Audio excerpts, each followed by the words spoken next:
Today, I wish to share some lessons from the book of Job. और आज अय्यूब की पुस्तक से कुछ पाठ मैं बांटना चाहता हूं। Sometimes we would have, some of us at least would have passed through some difficulties and hard time in our lives. हम सब ने कभी ना कभी हमारे जीवन में कठिन परिस्थितियों से और बहुत ही कठिन पीड़ाओं से परिस्थितियों से होकर हम अपने जीवन में जरूर गुजरे होंगे। There is a chance that during those difficult time we doubt whether why God is allowing these situations in our lives.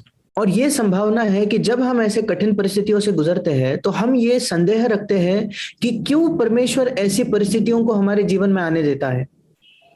Question like does not God love me? ऐसे हम सवाल कर सकते हैं कि क्या परमेश्वर मुझसे प्रेम नहीं करता? Or is there any serious problem in my own life? Is that why God allowed this situation in my life? या क्या मेरे ही जीवन में कोई गंभीर परिस्थिति है, परेशानी है क्या, जिस वजह से इतनी बड़ी परिस्थिति परमेश्वर ने मेरे जीवन में आने दी? Sometimes I have seen when some believers undergo some severe suffering. और कई बार मैंने भी देखा है कि जब कोई विश्वासी बहुत ही कठिन और ऐसे पीड़ाओं का सामना करते हैं तब other believers instead of supporting and encouraging and praying for them, they judge them. दूसरे विश्वासी इसके बजाय कि वे उनको आधार दे, उनको प्रोत्साहित करें, उनके लिए प्रार्थना करें, इसके बजाय वे उनका न्याय करते हैं, saying you are not praying enough, or there may be some secret sin in your life, that is why you are suffering. और वो इनको कहते हैं कि तुम पर्याप्त प्रार्थना नहीं करते या तुम्हारे जीवन में कोई गुप्त पाप है, इसी वजह से तुम समस्या का सामना कर रहे हो। When we study the book of Job, we can find some answers to such situations. जब हम अय्यूब की पुस्तक को पढ़ते हैं तो ऐसे परिस्थितियों के, ऐसे सवालों के जवाब हमें मिलते हैं। One important thing is God can sometime allow sufferings and difficulties in the lives of his children. एक महत्वपूर्ण बात यह है कि परमेश्वर कभी कभी अपने संतानों के जीवन में कठिन परिस्थितियों और पीड़ाओं को आने की अनुमति दे सकता है। And it is all with a purpose. और ये सब जो है एक उद्देश्य के साथ है। And the entire outcome and that process is monitored and controlled by a loving father. और ये पूरी जो प्रक्रिया है और इसका जो परिणाम है, इन सब पर एक प्रेम करने वाला पिता है जिसकी निगरानी है, जो ध्यान दे रहा है। And we can also remember and be encouraged in one of the powerful promise that we have in 1 Corinthians chapter 10:31. और हम सब इसको याद रख सकते हैं, प्रोत्साहन पा सकते हैं इस बहुत ही सामर्थ भरे वायदे में जो हमें मिलता है 1 कुरिन्थियों उसके 10 अध्याय के 31 वचन में। It says that God will never ever allow us to be tested beyond our individual ability or capacity. 10 के 13 वचन में कि परमेश्वर कभी भी किसी भी परिस्थिति में हमारी जो क्षमता है उस क्षमता से बाहर हमको कभी भी पीड़ा में नहीं पड़ने देगा। That is a guarantee. That is the faithfulness of God. That is how it is written there. ये एक गारंटी है, ये परमेश्वर की विश्वास योग्यता को दर्शाते हुए यहाँ लिखा हुआ है। And it also says that God always provide a way of escape in the right time. और वहां ये भी लिखा है कि परमेश्वर सही समय पर किसी भी परीक्षा से बाहर निकलने का निकास या बाहर निकालने का रास्ता भी सही समय पर करेगा। It is like we all use a pressure cooker in the kitchen. ये बिल्कुल वैसा है जैसे हम सब किचन में प्रेशर कुकर का इस्तेमाल करते हैं। And that pressure is required to cook the vegetables and food. और उस प्रेशर कुकर के अंदर जो प्रेशर है, वो जो दबाव है, उसकी आवश्यकता है जिसकी वजह से ही वो भोजन जो है वो पकता है। And in the right time that pressure cooker valves open and releases the pressure. और बिल्कुल सही समय पर प्रेशर कुकर का जो वो वाल्व है वो खुल जाता है और उस प्रेशर को, वो उस दबाव को वहां से बाहर जाने देता है। So that pressure in the pressure cooker is not meant to destroy the pressure cooker. और जो प्रेशर कुकर में जो प्रेशर दिया जाता है, जो दबाव होता है, वो इस मकसद से नहीं दिया जाता कि वो उस प्रेशर कुकर का नाश हो जाए। That pressure is used for a purpose for cooking food. उस प्रेशर, उस दबाव का इस्तेमाल किया जाता है एक उद्देश्य से, अर्थात खाना पकाने के लिए। And it is the right amount is only allowed. Beyond that, it is always opened and relief comes. और बिल्कुल सही मात्रा में ही उस दबाव को आने दिया है। उसके ऊपर जैसे ही चीजें जाती है, वो प्रेशर वाल्व खुलकर उनको छुटकारा मिलता है। I will come to the book of Job. अब हम अय्यूब की पुस्तक को देखेंगे। I encourage you, if you have a Bible, you can open the Bible and keep the book of Job in front of you, so that if you wish, you can refer the verses. मैं आपको प्रोत्साहित करूंगा कि अगर आपके पास Bible है तो आप बाइबल को खोल के अपने सामने अय्यूब की पुस्तक निकाल के रखें, ताकि आप खुद उन वचनों को देख सकें। The book of Job is believed to be written as the first book in the Bible. और अय्यूब की जो पुस्तक है, ये ऐसा माना जाता है कि बाइबल में लिखी हुई पहली किताब है। In our Bible, we see that it is grouped, and we see it almost in the center of the Bible, along with the Psalm, Proverbs, etc. और बाइबल में इसको एक अलग समूह में रखा गया, इसलिए हम अपने बाइबल के बीच में देखते हैं कि ये किताब दूसरे किताबों के साथ, जैसे भजन संहिता, नीति वचन, उनके साथ रखी गई है। It is grouped in the poetical books. That is why it is coming together at the center of the Bible. और क्योंकि उसको जो सारी कविताओं की जो किताबें हैं, उनमें उनको जोड़कर रखा है, इसलिए बाइबल के बीच में वो आता है। But actually it is believed, and indications are that this is the first book written even before Genesis. पर ऐसा विश्वास किया जाता है, और ऐसे हम समझ सकते हैं कि ये लगभग पहला किताब है, पहली पुस्तक है बाइबल की जो लिखी गई उत्पत्ति की पुस्तक से भी पहले। Because Genesis is written by Moses, Job actually lived even before Moses. क्योंकि उत्पत्ति की पुस्तक मूसा द्वारा लिखी गई, और अय्यूब जो था वो मूसा के भी पहले जीता था। So when we read the book of Job, we understand that Job was an extremely rich man. और जब हम अय्यूब की पुस्तक पढ़ते हैं तो हम पाते हैं कि अय्यूब एक बहुत ही अमीर व्यक्ति था। But he remained humble, and he was not caught up with that his earthly blessings or the wealth that he received from the Lord. पर वो नम्र बना रहा, और वो जिन पृथ्वी की आशीषों को उसने प्राप्त किया, जो कुछ परमेश्वर ने दिया था, इस संसार की चीजें, उससे वो जकड़ा हुआ नहीं था, उसमें वो उलझ नहीं गया था। He was sensitive to sin, and he was sensitive to God. वो पाप के प्रति संवेदनशील था, और वो परमेश्वर के प्रति संवेदनशील था। We can see some other words. He was so sensitive to sin. और हम कुछ वचनों में देखते हैं कि पाप के प्रति उसकी कैसी संवेदनशीलता थी।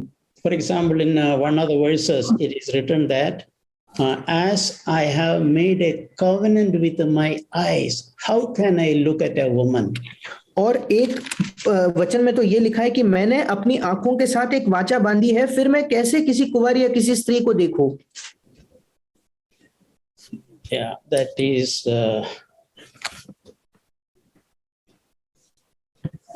that is in Job chapter 31 and verse 1.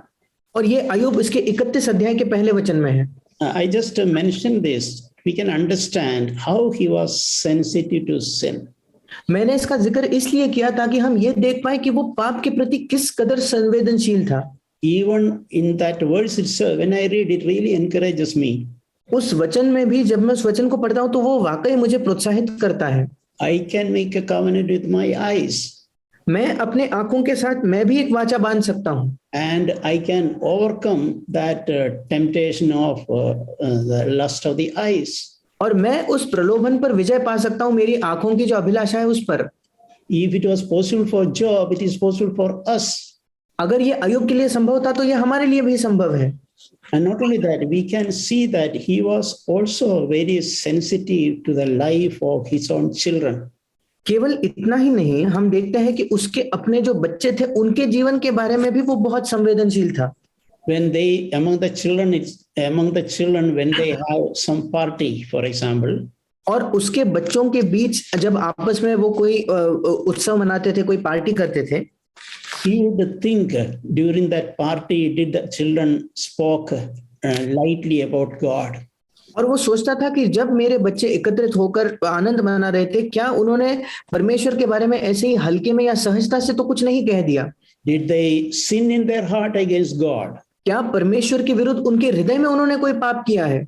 So Job used to such occasion, he would used to pray and intercede for his children. और ऐसे समयों पर अय्यूब जो है अपने बच्चों के लिए प्रार्थना करता था, मध्यस्थी वो किया करता था। So we can understand how about his character in that area. He was so sensitive to sin. और फिर एक बार उसका जो स्वभाव है, चरित्र है, उसको हम देख पाते हैं कि कैसे वो पाप के प्रति संवेदनशील था। And we see here the Lord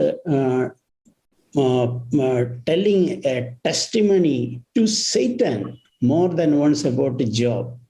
और यहाँ हम देखते हैं कि परमेश्वर एक गवाही देता है शैतान को अय्यूब के बारे में एक से भी ज्यादा समय, about his uprightness और उसके सीधे होने के विषय में, and his blamelessness in his life. और उसका जो बिल्कुल निर्दोष होना था उसके जीवन में, उसके विषय में। Yeah, so if you the very first verse of Job, we read something like this. और अय्यूब की पुस्तक के बिल्कुल पहले वचन में हम ऐसा कुछ पढ़ते हैं, This man was blameless. ये पुरुष जो था वो खरा था, He was upright. वो सीधा था, He was fearing God, और परमेश्वर का भय मानता था, and he was turning away from evil. और बुराई से दूर रहता था। इंग्लिश में लिखा है बुराई से वो मुड़ जाता था। So four exceptional good qualities, four qualities. Straight away, one sentence is packed with that. और चार ऐसे अद्भुत उसके गुण हैं जो एक ही वाक्य में उसका वर्णन करते हैं। So that is just a beginning. और ये तो केवल शुरुआत है।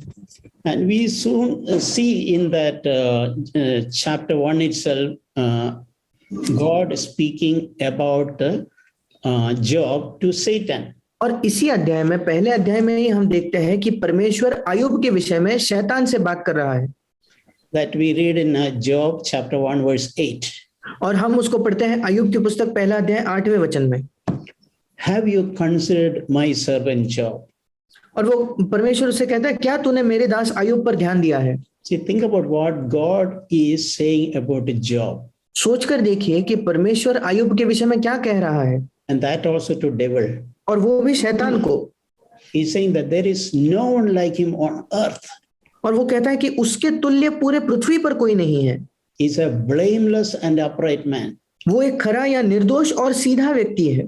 Fearing God and turning away from evil. और मेरा भय मानने वाला और बुराई से दूर रहने वाला या बुराई से मुड़ने वाला वो एक मनुष्य है। So it is not Job having some good opinion about the people who knew him. और इसलिए ये नहीं है कि जो लोग अय्यूब को जानते थे वे अय्यूब के विषय में कोई अच्छी राय रखते हैं। God himself had such an exceptionally good opinion about Job. स्वयं परमेश्वर का अय्यूब के विषय में इतना ऊंचा उसकी सोच थी, वो उसके विषय में सोच रहा था। But devil answered something. पर शैतान ने उसको उत्तर दिया। He made a very good statement which we can learn a lesson. That is in chapter 1 verse 10. और उसने एक बहुत अच्छा कथन किया जिसको हम पढ़ सकते हैं अय्यूब की पुस्तक पहला अध्याय उसके 10 वचन में। He's saying that God has made a hedge around Job, his house, and all that he has. और वो कहता है कि परमेश्वर ने एक बाड़ा बांधा है अय्यूब के इर्द गिर्द, उसके घर के और उसका जो कुछ उसके पास है, उसके चारों ओर परमेश्वर ने एक बाड़ा बांधा है। And he has also mentioned that you have blessed the work of his hands and his possessions have increased in the land.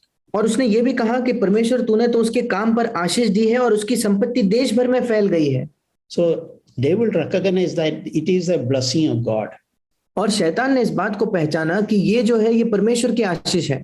But one important thing he said, which we can understand, that there is a protection of God on his people. पर एक महत्वपूर्ण बात जो उसने कही जिससे हम ये देख सकते हैं कि परमेश्वर का अपने लोगों के विषय में उसकी एक सुरक्षा है। We can say it is a 3-layer protection. और हम कह सकते हैं कि 3 सतहों में या 3 परतों में ये उसकी सुरक्षा है। Around his own life, उसके अपने जीवन के इर्द गिर्द, around his own family, उसके परिवार के आसपास, and around the things, earthly things that he has. और जो कोई पृथ्वी की बातें उसके पास थी उसके चारों ओर। Now this is a very encouraging thing for us, and you remember this, we all have as God's children we have and we can claim that three type of protection in our lives. और ये बहुत प्रोत्साहन भरी बात है कि हम जो परमेश्वर की संतान है हमारे पास ये उपलब्ध है और परमेश्वर की जो ये सुरक्षा है इस पर हम दावा कर सकते हैं अपने जीवन में, Around our own life, around our family, and also around our whatever possessions that we have. हमारे अपने जीवन के आसपास, अपने परिवार के आसपास और जो कोई हमारी संपत्ति है, जो कोई हमारे पास है, उस सब के चारों ओर. So unless God consciously, for some purpose, for some time, open this hedge, then only devil can work in our life and situations. और इसलिए जब तक कि परमेश्वर कुछ उद्देश्य से जानबूझकर खुद कुछ समय के लिए उन बाड़ों को ना खोले, तभी उन बाड़ों को खोल दे, तभी शैतान इन बाड़ों में आकर हमारे विरुद्ध कुछ कर सकता है. So we can live with rest and confidence. और इसीलिए हम बड़े विश्राम के साथ और हियाव के साथ जीवन बिता सकते हैं. And we can be grateful. God in His loving mercy, He has given us a 3 layer of protection. और हम बड़े आभारी हो सकते हैं कि परमेश्वर ने अपने प्रेमी दया में हमें 3 परतों में या 3 सतह की एक सुरक्षा दी है. And we need not live any unhealthy fear about ourselves, our health, or our family, or our possessions. और इसलिए हमें कोई अस्वास्थ्य भय में या अनावश्यक भय में जीने की जरूरत नहीं, चाहे वो हमारे जीवन के लिए, हमारे स्वास्थ्य के लिए हो, या हमारे परिवार के विषय में हो, या जो कुछ हमारी संपत्ति है उसके विषय में. So the devil was telling God, as you have protected him, that is why he is living such a good godly life. और शैतान परमेश्वर को ये कह रहा था कि क्योंकि तूने उसे सुरक्षित रखा है, इसलिए वो एक अच्छा और ईश्वरीय जीवन बिता रहा है. God actually wanted to prove that devil is wrong. और परमेश्वर ये साबित करना चाहता था कि शैतान गलत है. So on the request of the devil, God allowed to open up that outer to fencing. और क्योंकि शैतान ने ये विनती की थी, इसलिए परमेश्वर ने अनुमति देते हुए ये कहा कि जो बाहर की 2 बाड़े हैं उनको वो खोल सकता है. Purpose of God is to prove that devil is wrong. और परमेश्वर का उद्देश्य इसमें यह था कि वो शैतान के सामने ये साबित करे कि शैतान गलत है. To prove devil that Job is living a godly, upright, righteous life, not because God's blessing is upon him and God's protection is upon him. और शैतान को ये साबित करने के लिए कि अय्यूब जो है वो एक ईश्वरीय और खराई से जीने वाला धार्मिक जीवन इसलिए नहीं जीता केवल कि परमेश्वर ने उसे आशीष दी और परमेश्वर ने उसके जीवन में सुरक्षित रखा है इसलिए. So as God allowed to open that fencing on his in his family and on his possessions, devil could get access, work there. और इसलिए क्योंकि परमेश्वर ने अनुमति दी शैतान को कि उन 2 बाड़ों को वो खोल दे उसके परिवार के आसपास और जो उसकी संपत्ति है उसके आसपास, इसलिए शैतान वहां अंदर आकर उन क्षेत्रों में काम कर पाया. So suddenly Job had to face very heavy losses. और अचानक से अय्यूब को बहुत ही भारी नुकसान का सामना करना पड़ा. For example, his oxen and donkeys were attacked by some enemies and they carried away. उदाहरण के तौर पर उसके जो गधे थे, उसके जो बैल थे, उन पर शत्रु ने हमला कर दिया और उनको वो ले गए. And there was a fire and all his sheep were burned away, including the people who were keeping those sheep. और एक आग आई और उसकी सारी जो भेड़ बकरियां थी वे जल गए और सारे सेवक भी जलकर वे भस्म हो गए.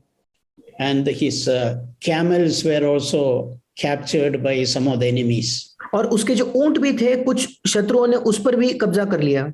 So suddenly on a day, quickly he lost almost all his wealth. और अचानक किसी एक दिन पर बहुत ही जल्दी उसने अपने सारे संपत्ति को खो दिया. Remember, this is all allowed by God with a purpose. और याद रखिए कि ये सब परमेश्वर ने ही होने की अनुमति दी है और एक उद्देश्य के साथ. Seeing what happened to Job, we need not develop a kind of fear whether it will happen to me. और ये देखते हुए कि अय्यूब के साथ क्या हुआ, हमें एक भय, हमारे अंदर भय नहीं आना चाहिए कि ये मेरे साथ भी हो सकता है.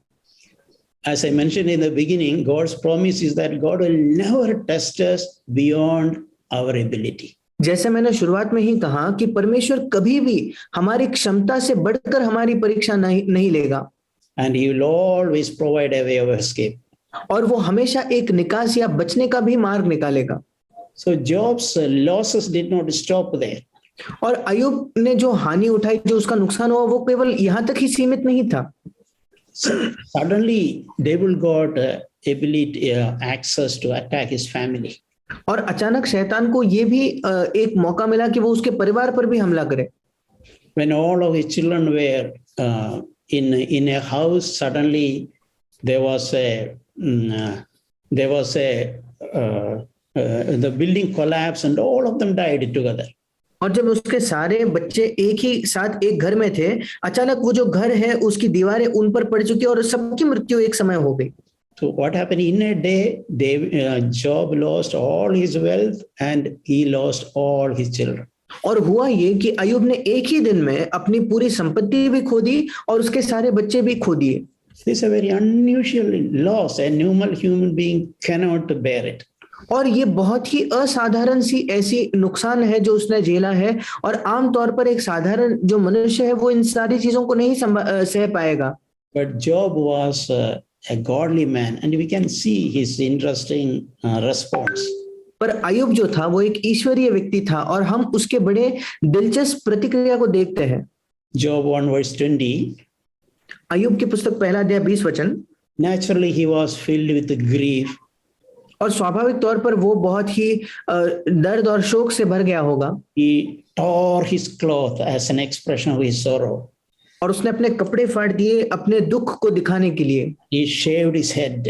उसने अपना सिर मुंडवा दिया। And he fell on his ground, and it's mentioned that he worshipped God. और वो भूमि पर गिरकर, हिंदी में लिखा है कि उसने दंडवत किया, पर इंग्लिश में लिखा है कि उसने परमेश्वर की आराधना की। So the actual meaning of worship is not singing a lot of songs and making a lot of noise. और इसलिए आराधना करने का वास्तविक मतलब बहुत सारे गीत गाना या बहुत आवाज करना नहीं है। It is completely surrendering to God in all situations. और आराधना का वास्तविक मतलब है सारे परिस्थितियों में पूर्ण तौर पर परमेश्वर को सब कुछ समर्पित कर देना। Even during adverse situations which we cannot understand. प्रतिकूल परिस्थितियों में भी, ऐसी परिस्थितियों में भी जिन्हें हम समझ नहीं पाते। As we have the Bible, we know why God allowed it, but Job at that time did not know why God allowed all this. अब क्योंकि हमारे पास बाइबल है, हम ये समझ सकते हैं कि क्यों परमेश्वर ने ये होने की अनुमति दी, पर अय्यूब के पास बाइबल नहीं थी, वो नहीं समझ पा रहा था कि क्यों परमेश्वर ने ये सब होने दिया। But still he completely surrendered to God's will. He knew that God is a sovereign God. He did not understand, but he chose to worship God even at the time of extremely unspeakable loss. पर इसके बावजूद, जबकि अय्यूब नहीं समझ पा रहा था कि ये सब परमेश्वर ने क्यों होने दिया, पर वो पूरे तौर पर परमेश्वर के सामने समर्पित हो गया, ऐसे अवर्णनीय पीड़ा और दुख से गुजरने के बाद भी। And verse 21, he is making a statement. और 21 वचन में वो एक कथन करता है, Naked I came to my mother's womb. मैं अपनी माँ के पेट से नंगा निकला। It's a great truth, a great spiritual truth it is. और ये एक बहुत महान सत्य है, बहुत ही महान आत्मिक सत्य है इसमें। And I will return naked from here. और वही नंगा मैं लौट जाऊंगा। And he also said, Lord gave and the Lord has taken away. और उसने आगे ये भी कहा, यहोवा ने दिया है और यहोवा ही ने ले लिया। So what an attitude. If God has the ability to give me and bless me, he has also the ability and right to take it away. That's what he acknowledged there. और क्या ही अद्भुत रवैया था अय्यूब का कि अगर परमेश्वर ने मुझे ये सब दिया है और मुझे आशीषित किया है, तो उसके पास ये हक है और वो ये सारी चीजें मुझसे ले भी सकता है। यही बात को अय्यूब यहाँ मान रहा था। And again, he is using these words of worship towards God. He's saying, blessed be the name of the Lord. और फिर एक बार परमेश्वर के प्रति आराधना व्यक्त करते हुए वो इन शब्दों का इस्तेमाल करता है कि यहोवा या प्रभु का नाम धन्य हो। Whatever may have happened to me, but the Lord's name be glorified. Blessed be his holy name. और मेरे साथ जो भी हुआ हो, पर परमेश्वर को नाम धन्य हो, उसका पवित्र नाम धन्य हो। So matter did not stop there. और ये जो मामला है ये केवल यही नहीं रुका। in this first round of attack, devil was proved wrong. और ये जो पहले बार जो ये हमले किए गए, इसमें तो शैतान गलत साबित हो गया। Because if you may remember what he told to God is, if you take away this, open up this fence, he will leave his faithful life towards you. क्योंकि हम याद कर सकते हैं कि शैतान ने परमेश्वर से ये कहा था कि अगर आप इन बाड़ों को खोल दोगे तो जो अय्यूब आपके प्रति विश्वास योग्य जीवन जीता है वो छोड़ देगा। But as against what devil expected, even in the middle of these losses, Job worshipped God. पर जो शैतान की अपेक्षा थी उसके बिल्कुल विपरीत होकर अय्यूब ने इसमें भी, इन सारे चीजों को खोकर भी परमेश्वर की आराधना की। And verse 22 it is written, Job did not sin or he did not even blame God. और 22 वचन में लिखा है कि अय्यूब ने न तो पाप किया और न परमेश्वर पर मूर्खता से दोष लगाया। We might have seen sometimes some believers blaming God. हमने देखा होगा कई बार कुछ विश्वासी है जो परमेश्वर पर दोष लगाते हैं। So when devil failed in that first round, he again went to God. और इसलिए जब पहले राउंड में शैतान जो है वो असफल रहा, वो फिर एक बार परमेश्वर के पास जाता है। So again God is talking something exceptionally good things about Job. और फिर एक बार परमेश्वर बिल्कुल ही अवर्णनीय तौर पर अद्भुत ऐसी बातें कहता है अय्यूब के विषय में। Chapter 2, verse 3. दूसरा अध्याय उसका 3रा वचन। God is again telling a second time, there is no one like him on earth. परमेश्वर फिर एक बार, दूसरी बार अय्यूब के विषय में कहता है कि पृथ्वी पर उसके तुल्य, उसके समान और कोई नहीं है। A blameless and upright man, fearing God and turning away from evil. एक खरा और सीधा मनुष्य, मेरा भय मानने वाला और बुराई से दूर रहने वाला या बुराई से पीछे मुड़ने वाला। So these are the 4 clear thoughts about Job in the heart of God. और अय्यूब के विषय में परमेश्वर के हृदय में ये 4 साफ विचार है, 4 बातें हैं उसके हृदय में। A blameless and upright man, एक बिल्कुल निर्दोष या खरा और सीधा व्यक्ति, and fearing God and also turning away from all evil. परमेश्वर का भय मानने वाला और सारे बुराई से पीछे मुड़ने वाला। And God told devil, he still hold his integrity although you attacked him. और परमेश्वर ने शैतान से कहा, यद्यपि कि तूने उस पर हमला किया तो भी वो अब तक अपनी खराई, अपने विश्वास योग्यता पर बना है।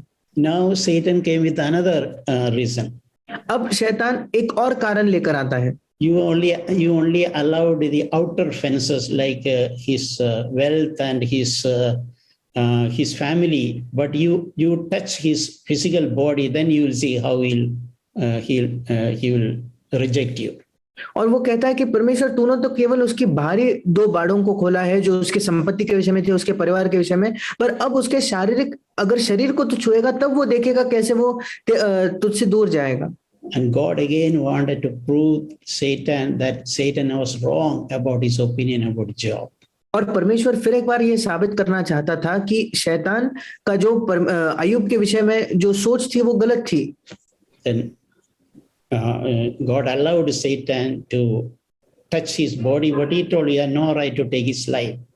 और परमेश्वर ने कहा कि तुझे मैं अनुमति देता हूं कि उसके शरीर को तू छू, पर तेरे पास कोई हक नहीं है कि उसके जीवन को तू हाथ लगाए। Yeah, so what happened is Job suddenly had sore boils. और फिर हुआ ये कि अय्यूब को अचानक से बहुत बड़े-बड़े फोड़े आ गए। Job chapter 2 verse 7. अय्यूब 2रा अध्याय 7वां वचन। And it is not in some places some kind little itching. और ये ऐसा नहीं कि कुछ उसके शरीर के कुछ हिस्सों में या कुछ जगहों पे थोड़ी सी उसको खुजली आती थी, ऐसा नहीं है। It is mentioned that from the sore boils were from the sole of his foot to the crown of his head. और यहाँ लिखा है ये जो उसको फोड़े आए थे, ये उसके पांव के तलवे से लेकर सिर की चोटी तक थे। Means entire his body was affected by these boils. इसका मतलब उसका संपूर्ण जो शरीर था वो इन फोड़ों से पीड़ित था। That painful itching. और वो बहुत ही दर्द भरा जो वो खुजली है। And he used a hard piece of some pot and he had to use it to scrape him. और किसी एक जो मटका है उसका एक टुकड़ा लेकर वो उसका इस्तेमाल करता था अपने आप को खुजलाने के लिए। And uh, we can at this situation it was something like a leprosy, we can say. और हम कह सकते हैं कि ये किसी प्रकार का कुष्ठ रोग होगा. So that's an interesting conversation with his wife. और यहाँ उसके पत्नी के साथ उसकी दिलचस्प एक बातचीत होती है. Job chapter 2 verse 9 onwards. अय्यूब दूसरा अध्याय 9 वचन से आगे. When Job was undergoing all these difficulties, he lost his wealth, he lost his children, and his own physical body so much suffering. जब अय्यूब ने इन सारे कठिनाइयों का सामना किया, उसकी संपत्ति चली गई, उसके अपने बच्चे उसने खो दिए और उसके शारीरिक शरीर में भी वो पीड़ा का सामना कर रहा है. Instead of encouraging and supporting her husband, what is she saying? इसके बजाय कि वो अपने पति को प्रोत्साहित करे और उसको आधार दे, वो क्या कहती है? Do you still hold fast your faith and your integrity towards God? क्या तू अब भी अपने खराई पर और परमेश्वर के प्रति अपने विश्वास पर बना रहता है क्या? You should curse God and you should commit suicide. तुझे परमेश्वर की निंदा कर, या इंग्लिश में लिखा है परमेश्वर को श्राप देकर तुझे मर जाना चाहिए, अर्थात तुझे आत्महत्या करनी चाहिए. You can understand what kind of wife she is. और इससे हम समझ सकते हैं कि वो किस प्रकार की पत्नी थी. And but Job was not unshaken. पर अय्यूब यहाँ भी डगमगाया नहीं. His answer is in verse 10. उसका उत्तर हम 10वें वचन में देखते हैं. Why are you, my dear wife, speaking like a foolish woman? मेरे प्रिय पत्नी, तू एक मूढ़ या मूर्ख स्त्री के समान क्यों बातें करती है? Shall we indeed accept only good from God, and we are unwilling to accept adversity? क्या हम केवल परमेश्वर के हाथ से सुख या अच्छाई ही ले, और क्या हम दुख या विपत्तियों को न ले? And it's mentioned that in all this, Job did not sin with his lips. और यहाँ भी लिखा है कि इन सब बातों में भी अय्यूब ने अपने मुंह से कोई पाप नहीं किया. A wonderful example.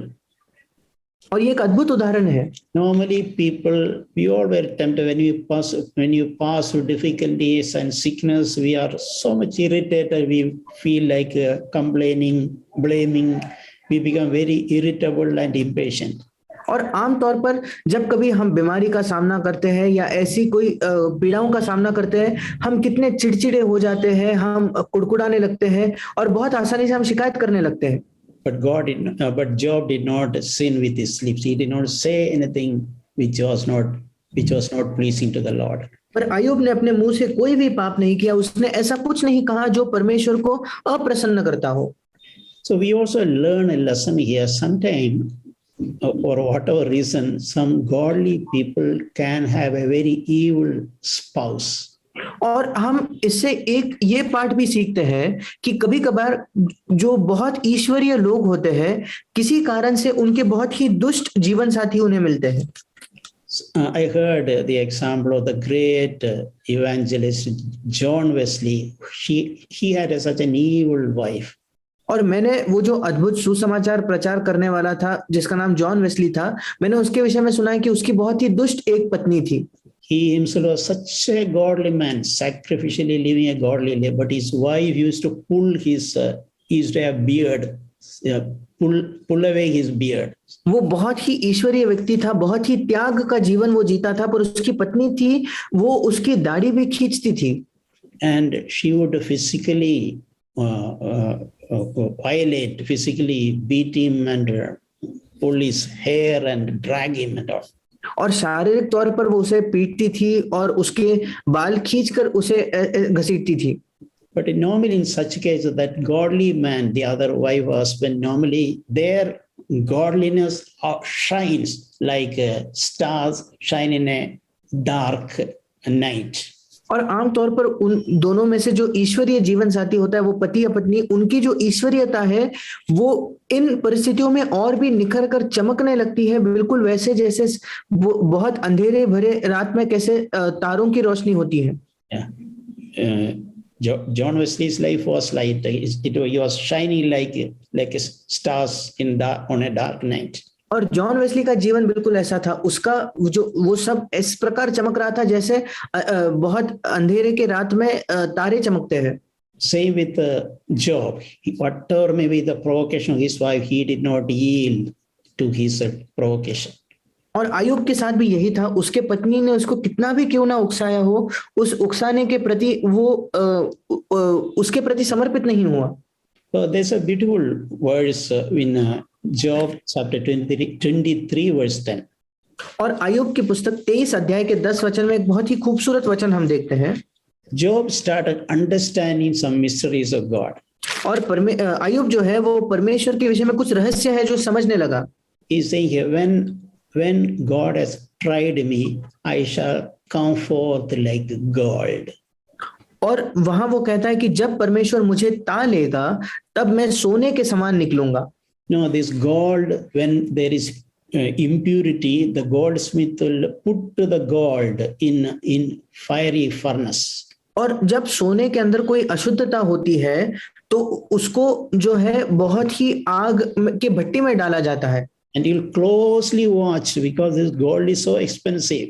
और वो बहुत ही नजदीक से उस पर ध्यान देगा क्योंकि ये जो सोना है ये इतना महंगा होता है। The goldsmith will ensure that only that dirt is melted away and the gold itself is entirely preserved.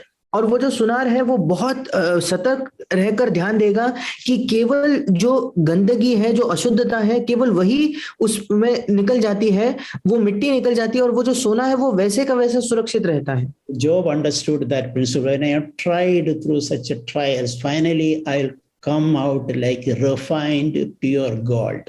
और अय्यूब इस सिद्धांत को समझ गया कि जब मैं टाया जाऊंगा तब इस सब के अंत में मैं सोने की तरह, शुद्ध किए हुए सोने के समान मैं निकलूंगा।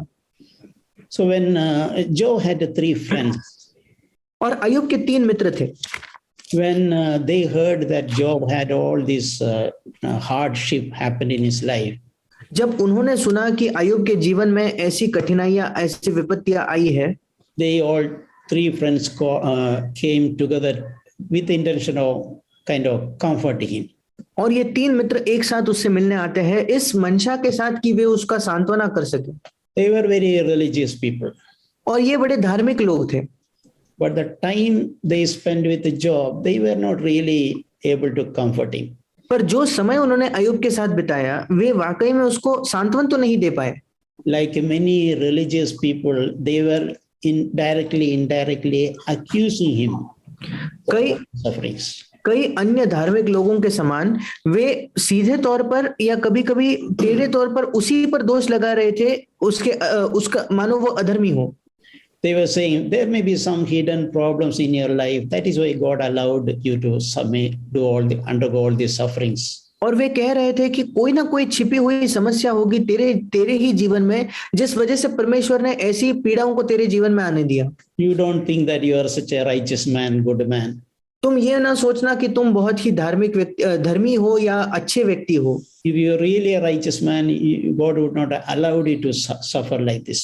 अगर तुम वास्तविकता में धर्मी इंसान होते तो परमेश्वर इस प्रकार तुमको पीड़ाओं से नहीं गुजरने देता। So they were lecturing day after day.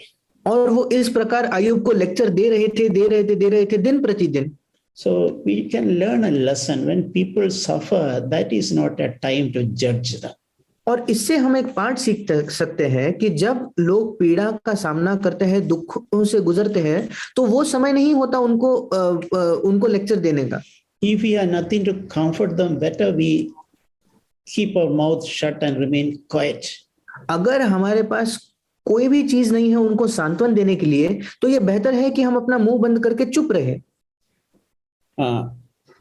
So after hearing all this, Job also developed a kind of self-pity over what happened to him. और ये सब होने के बाद, ये सब सुनने के बाद अय्यूब के हृदय में भी खुद पर ही तरस वो खाने लगा उसकी अपनी परिस्थितियों को देखकर। He also complained to God, Lord, why you are really allowing this situation in my life? और फिर वो भी शिकायत करने लगा परमेश्वर से कि प्रभु क्यों तू इन परिस्थितियों को मेरे जीवन में आने दे रहा है। So God actually responded by asking some questions और परमेश्वर ने अय्यूब को उत्तर दिया अय्यूब से ही कुछ प्रश्न करते हुए। That questions were to make Job think about the sovereignty of God and the power of God and God's good intentions. वे सारे प्रश्न इस वजह से थे कि परमेश्वर के सामर्थ को वो दर्शाए, परमेश्वर की सर्वसत्ता को दर्शाए और परमेश्वर के जो अच्छे इरादे, अच्छे मंशाएं हैं उनको दर्शाए। When God questioned him like that, Job came to the realization of the truth. जब परमेश्वर ने अय्यूब से ऐसे प्रश्न किए तब अय्यूब को सत्य महसूस हुआ, सत्य क्या है उसने जाना। So he's making some wonderful statements. और इसके बाद अय्यूब जो है वो कुछ अद्भुत ऐसे कथन कहता है। Chapter 42 verse 2. 42 अध्याय के दूसरे वचन में Job is now replying to God. अय्यूब अब परमेश्वर को उत्तर दे रहा है। I know that you can do all things. मैं जानता हूं कि तू सब कुछ कर सकता है। And none of your purpose can be thwarted. और तेरी युक्तियों में से कोई रुक नहीं सकती या तेरे कोई भी उद्देश्य जो है वो रोके नहीं जा सकते। It's a wonderful statement. ये एक अद्भुत ऐसा कथन है। It can tremendously boost our own faith. ये हमारे विश्वास को बहुत ज्यादा बढ़ावा दे सकता है। Meaning God can do everything. इसका मतलब है परमेश्वर सब कुछ कर सकता है। Our heavenly Father can with him nothing is impossible with him. हमारा जो स्वर्गीय पिता है उसके लिए कोई भी बात असंभव नहीं है। And nobody can thwart or put hurdles on his purposes for our lives. और जो दूसरा भाग है उसको इंग्लिश में इस प्रकार लिखा है कि परमेश्वर का जो हमारे जीवन के लिए जो उद्देश्य है कोई भी उन्हें नाकाम नहीं कर सकता या अवरोध या बाधा नहीं ला सकता उनके बीच में। No devil, no enemies, no bosses, no government, no relatives can stop God's purposes for our life. कोई भी शैतान, कोई भी शत्रु, कोई भी सरकार, कोई भी हमारे रिश्तेदार, कोई भी हमारा बॉस हो, वो परमेश्वर के जो उद्देश्य है हमारे जीवन के लिए उनको रोक नहीं सकता, उसमें बाधा नहीं ला सकता। Not even our elders or our brothers and sisters, nobody under the sky can stop God's purposes for our lives. हमारे प्राचीन या अगुए हो या कोई भी हमारे भाई बहन हो, इस आकाश के नीचे ऐसा कोई नहीं है जो हमारे जीवन के लिए परमेश्वर के उद्देश्यों को रोक सके। Then in verse 3 he admitted, so I said things which I did not understand. और तीसरे वचन में अय्यूब ये बात मान लेता है कि मैंने ऐसे चीजें कही जो मैं समझता भी नहीं था। He was expressing, Lord, I'm sorry, I said so many things, but that was not true. और वो पछतावा और खेद प्रकट करता है कि प्रभु मुझे माफ कर, मैंने इतनी सारी चीजें कही जो सच नहीं थी। Of course, I did not understand God's ways. और ये सच है प्रभु कि मैंने तेरे मार्गों को ही नहीं समझा। And I was just assuming and I was saying things. और मैंने केवल कुछ चीजों को मान लिया और मैं वो वही कहता गया। And verse 6 is, I take back and my words and I repent about it. और छठे वचन में वो कहता है कि मेरे सारे वचन मैं वापस लेता हूँ और उस विषय में मैं पश्चाताप करता हूँ या मन फिराता हूँ। And I mentioned in the beginning that Job's friends, instead of comforting him, he was accusing many things to him. और मैंने पहले कहा कि अय्यूब के जो मित्र थे, इसके बजाय कि वे उसका सांत्वन करे, वे कई बातों के विषय में अय्यूब पर ही दोष लगा रहे थे। And they were also painting a different picture about God, who was on one-sided picture of God. और वे परमेश्वर के बारे में एक अलग ही प्रकार का चित्र मानो अय्यूब के सामने रख रहे थे। परमेश्वर के बारे में एक तरफा वो एक चित्र प्रस्तुत कर रहे थे। So it is mentioned in verse 7 that God was angry with the 3 friends of Job. और 7वें वचन में लिखा है कि परमेश्वर अय्यूब के 3 मित्रों पर क्रोधित हुआ। And reason he is saying, God is saying, you 3 friends, you did not present me correctly. और वो कारण भी बताता है क्योंकि तुम जो 3 मित्र है तुमने मुझे सही तौर पर प्रस्तुत नहीं किया। No, we can make that mistake. Sometimes we can represent God in a wrong way. और हम भी ये गलती कर सकते हैं, कभी-कभी हम परमेश्वर को गलत तरीके से प्रस्तुत कर सकते हैं। About his severity, we can take it to an extreme end. और परमेश्वर की जो कठोरता है उसको ही हम एक ही चरम पर ले जा सकते हैं। About God's mercy, we can take it to the other extreme end. या परमेश्वर की जो दया है उसको हम दूसरी चरम पर ले जा सकते हैं। Means we can represent God in a wrong way before others. इसका मतलब दूसरों के सामने हम परमेश्वर का गलत तरीके से प्रतिनिधित्व कर सकते हैं। And God told him, you go and ask Job to pray for you, and then if he prays for you, I will forgive you. और फिर परमेश्वर ने उन 3 मित्रों से कहा, तुम जाकर अय्यूब से कहो कि वो तुम्हारे लिए प्रार्थना करे, अगर वो तुम्हारे लिए प्रार्थना करे तब मैं तुमको क्षमा करूंगा। And Job prayed for his friends and God forgave them. और अय्यूब ने अपने मित्रों के लिए प्रार्थना की और प्रभु ने उन्हें क्षमा किया। Now there is an extremely good end for the life of Job. और अय्यूब के जीवन का एक बहुत ही सुखद और अच्छा अंत होता है। Chapter 42, 10 onwards. 42 अध्याय के 10 वचन से आगे Is mentioned that the Lord restored the fortunes of God when he prayed for his friends. और ऐसा लिखा है कि जब अय्यूब ने अपने मित्रों के लिए प्रार्थना की तब प्रभु ने उसके सारे दुख को दूर किया। And that verse says, God increased all that Job lost by twofold. और ऐसा लिखा है कि जितना अय्यूब के पास पहले था या जितना उसने खोया था उसका दुगना प्रभु ने उसे दे दिया। That's a wonderful thing. Whatever he lost, God allowed him to lose. God restored him double of that. और ये बहुत अद्भुत है कि जो कुछ उसने खोया था उसका दुगना प्रभु ने उसे लौटाया। And there's a beautiful expression again in verse 12, Job 42 verse 12. और एक बहुत ही अद्भुत कथन हम देखते हैं अय्यूब 42 अध्याय उसके 12वें वचन में। The Lord blessed the latter days of Job more than his beginning. यहोवा ने अय्यूब के बाद के दिनों में उसके पहले के दिनों से अधिक आशीष दी। It's an extremely beautiful statement. और ये बहुत ही सुंदर ऐसा कथन है। And the Lord blessed the latter days of Job more than his beginning. कि प्रभु ने अय्यूब के बाद के दिनों में उसके पहले के दिनों से अधिक आशीष दी। So we can think our latter days end should be better than the beginning. और हम सोच सकते हैं कि हमारे जो बाद के दिन है अर्थात हमारा जो अंत है वो आरंभ से बेहतर होना चाहिए। Whatever happened in between, जो कुछ बीच में कुछ भी क्यों ना हुआ हो, whatever be the losses or struggle or suffering, जो कुछ हमने खोया हो, जो कुछ हमारे संघर्ष रहे हो, जो कुछ हमारे दुख या पीड़ाएं रहे हो, if our end is better than the beginning, what else we want? अगर हमारा अंत हमारे आरंभ से बेहतर है तो इसके अलावा हम और क्या चाह सकते हैं? That is what we learned in this book of Job. यही हम इस अय्यूब की पुस्तक में सीखते हैं। So in conclusion, और अंत में we can understand from this that a godly man, a really godly man also may sometime undergo sufferings. इससे हम समझ सकते हैं कि एक ईश्वरीय व्यक्ति वाकई जो ईश्वरीय है वो भी कभी-कभी ऐसे पीड़ाओं का सामना कर सकता है, पीड़ाओं से गुजर सकता है। But it is all measured and with a purpose, with God's supervision is all happened. पर ये सब नापा हुआ होता है और ये सब कुछ परमेश्वर की देखरेख में ही होता है। And it is never meant to crush us or destroy us. और इनका उद्देश्य कभी ये नहीं है कि वो हमको पूरी तरीके से कुचल दे या हमारा नाश कर दे।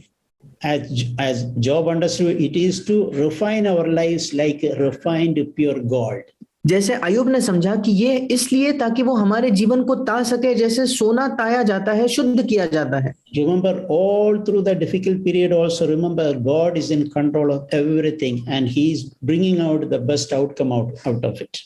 और याद रखिए कि सारे कठिन परिस्थितियों के बीच में भी परमेश्वर नियंत्रण में है और वो उन सारी चीजों से भलाई को और अच्छे परिणाम को उत्पन्न कर रहा है। Yeah, this is reconfirmed in James chapter 5 verse 10.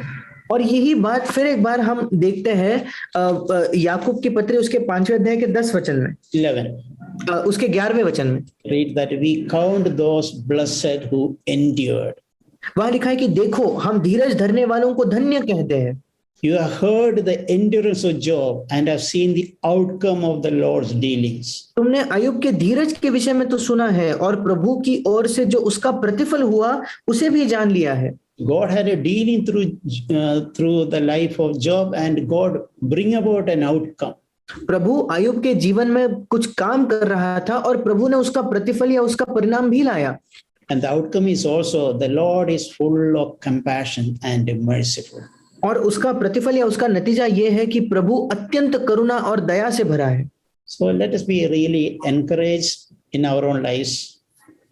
और आइए हमारे जीवन में हम सचमुच प्रोत्साहित हो, especially if any one of us are passing through any particular difficulty, let us not be discouraged.